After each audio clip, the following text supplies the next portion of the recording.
In Antarctica, a group of scientists are drilling the ice to get core samples. As the drill goes down, the ice starts to crack under their camp and soon the drill starts to sink. Jason almost falls into the hole too, but Jack and Frank catch him just in time.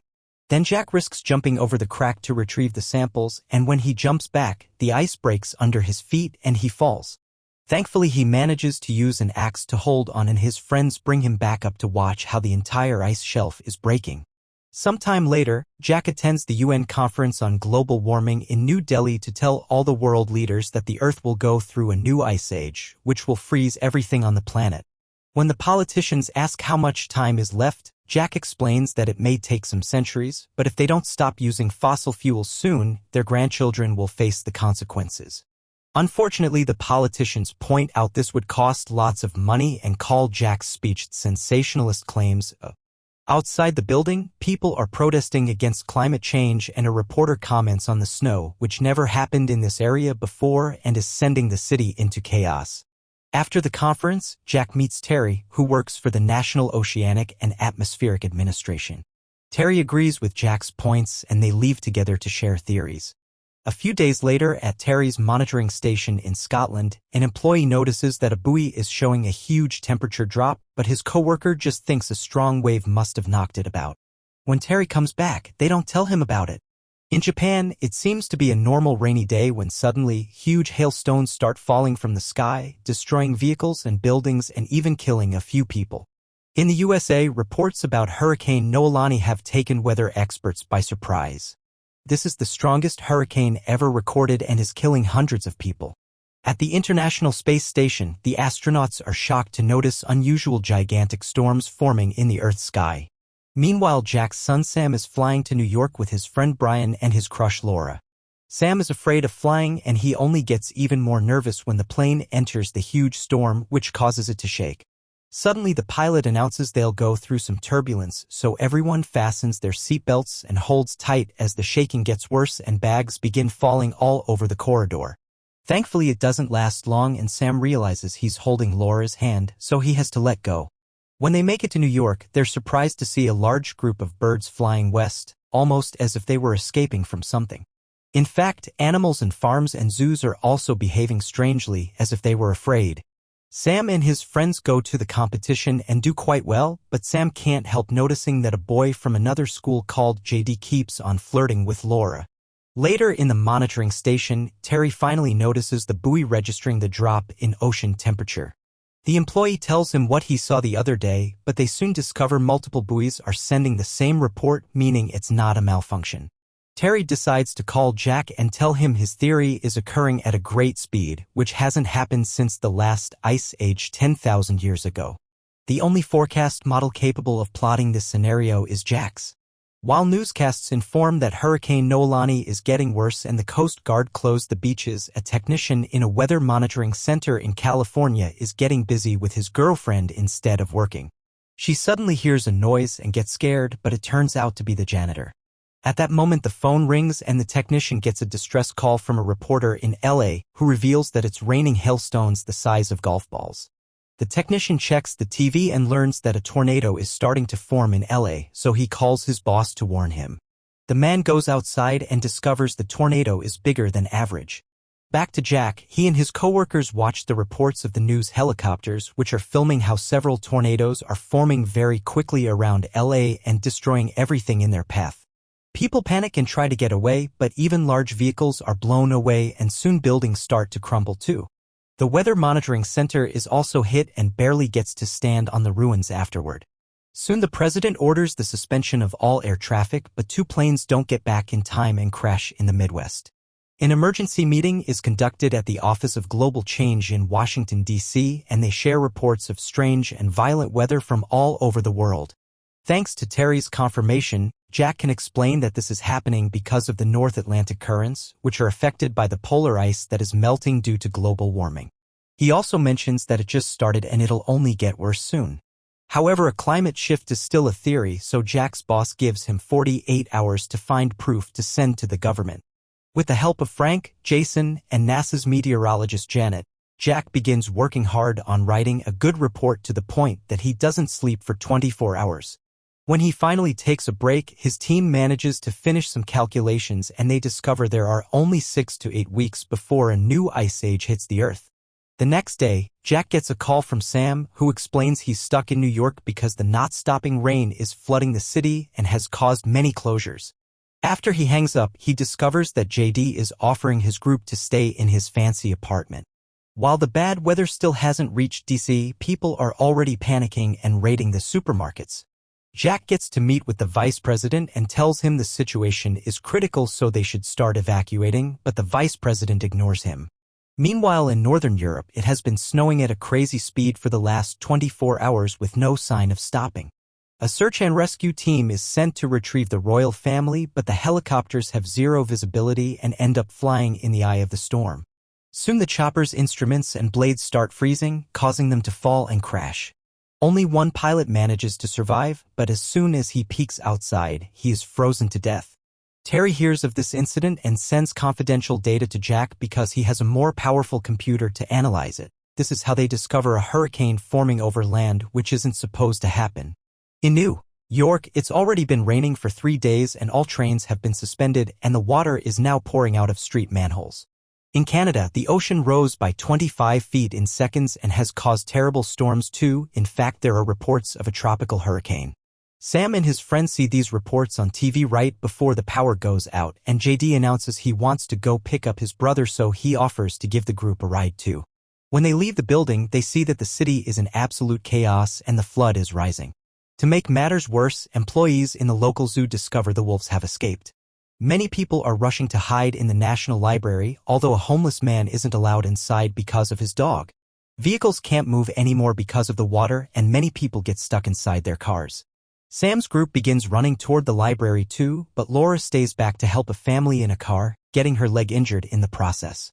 Suddenly a huge tsunami appears out of nowhere and hits the Statue of Liberty before slowly engulfing the city, killing thousands of people. Sam runs back to the street to grab Laura and bring her into the library right before the wave covers the area and gets inside the library's first floor as well. Moments later, Jack finishes his calculations and calls Terry to inform him that the air is descending too rapidly, creating storms in Canada, Scotland, and Siberia that are getting bigger and will reach other areas soon. Their estimation of 6 weeks had been wrong. It'll only take 48 hours for the new ice age to start. There's nothing they can do to stop it, they can only try to save lives. At that moment, Jack gets an alert of what's happening in New York and rushes to meet with his wife Lucy. In New York, all the survivors, including the dog, are trying to get comfortable in the library. Nobody has service on their phones, so Sam looks for a payphone. He ends up descending into a flooded floor to find it and immediately calls his parents to tell them he's fine. Jack informs him of what's actually going on, asking his son to stay inside because the storm will get worse and everyone outside will freeze to death. The water on this floor gets higher by the second and the flood reaches the ceiling, ending the call. For a second, Laura thinks Sam has drowned, but fortunately he manages to swim out. Then Laura searches for dry clothes for Sam and hugs him to share her body heat. Moments later, everyone starts hearing a strange noise, and when they look outside, they're shocked to see a cargo ship sailing through the flooded streets, crushing the vehicles under it. Meanwhile, Jack decides he'll go to New York to save his son regardless of the danger. His boss knows he can't stop him, but first he asks him to try with the government again because this time they have a meeting with the president himself. During the meeting, Jack makes an impressive presentation and suggests that people in the north should go as south as possible, perhaps even to Mexico.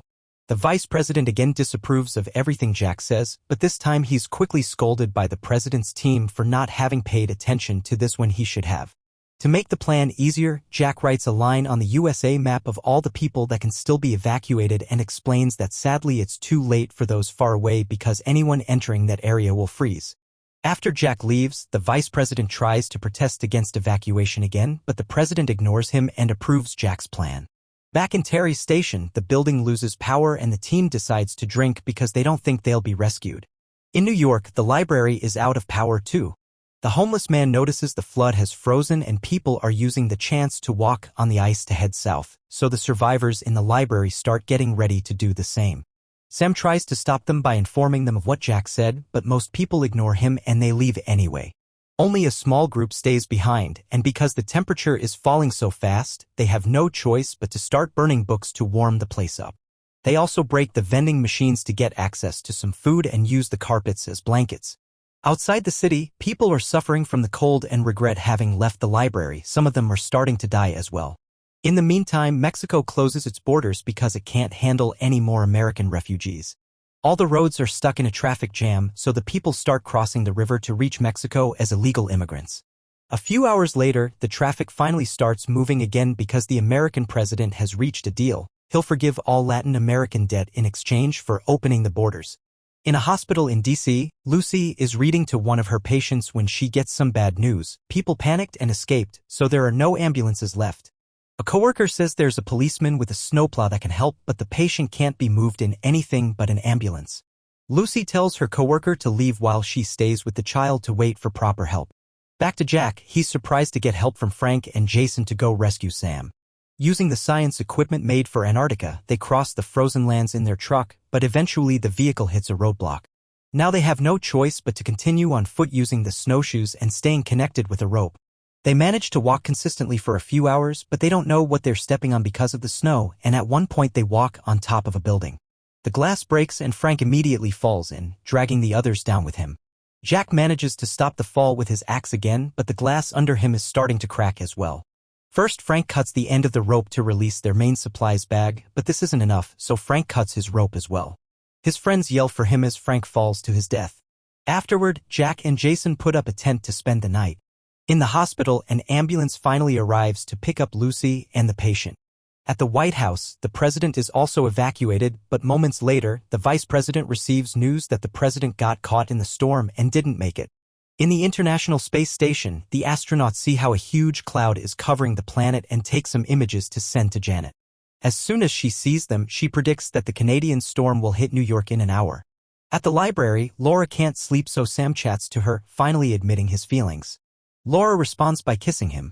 In the morning, the group discovers that Laura has fallen unconscious because of a fever. They look up the symptoms in a medicine book and check her leg, realizing that the cut from the other day has given her blood poisoning. The book says she needs penicillin immediately or she'll lose the leg, so Sam decides to go into the cargo ship to search for medicine, and Brian and JD volunteer to help. The trio reaches the ship quickly, unaware that their scent is being picked up by the wolves that escaped from the zoo. The door to the infirmary is locked, so Sam goes out a corridor window and carefully climbs around the wall.